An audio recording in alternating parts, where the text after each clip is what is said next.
بسم الله الرحمن الرحيم. السلام عليكم ورحمة الله تعالى وبركاته.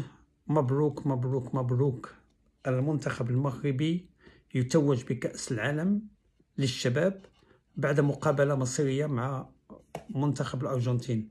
مقابلة كانت جد قوية بين المنتخبين، فيها يعني فترات ديال جز ومد، وهذا شيء جد عادي في المقابلات، بحيث أن المنتخب المغربي استطاع يسجل هدفين.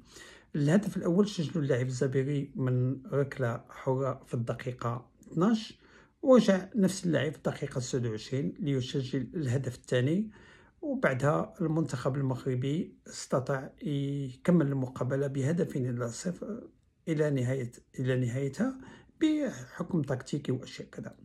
الشيء الممتاز والشيء يعني لازم كاملين نشوف أن فيه كان عندك هدف وكان بدك توصل ليه. أوكي، الهدف اللي كان عندنا من اول مقابله، لا المدرب والطاقم التقني واللاعبين تيتكلموا اننا جينا لتشيلي باش ناخذوا كاس العالم. احنا تلعب مقابله وجينا حناخذوا كاس العالم، وهذا اللي حصل. يعني وعد حصل الحمد لله اننا اليوم ابطال العالم. خدينا يعني كاس العالم من المنتخب الارجنتيني، منتخب جد قوي، لعب 9 مشاركات في النهايه. كانت عنده 6، وكان بالنسبة لنا احنا أول مقابلة كنهائي كأس العالم، لكن خبرة اللاعبين وخبرة المدرب استطاعت تجيب لنا الفوز وتجيب لنا كأس العالم. مبروك لكل المغاربة، مبروك لجلالة الملك، مبروك إلى كل من هو محب للمنتخب المغربي ومحب للمغرب والمغاربة.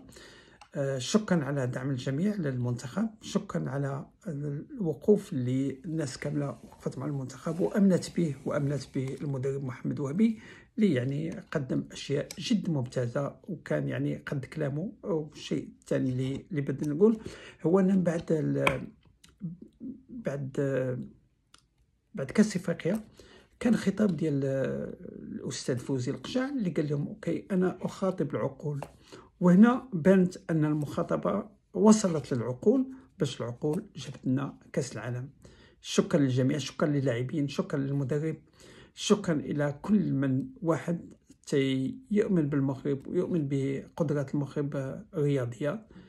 الرجاء الاشتراك في القناه ودعمنا بلايك ليصلكم كل جديد، والى فرصه مقبله ان شاء الله. السلام عليكم ورحمه الله تعالى وبركاته. Morocco is the best.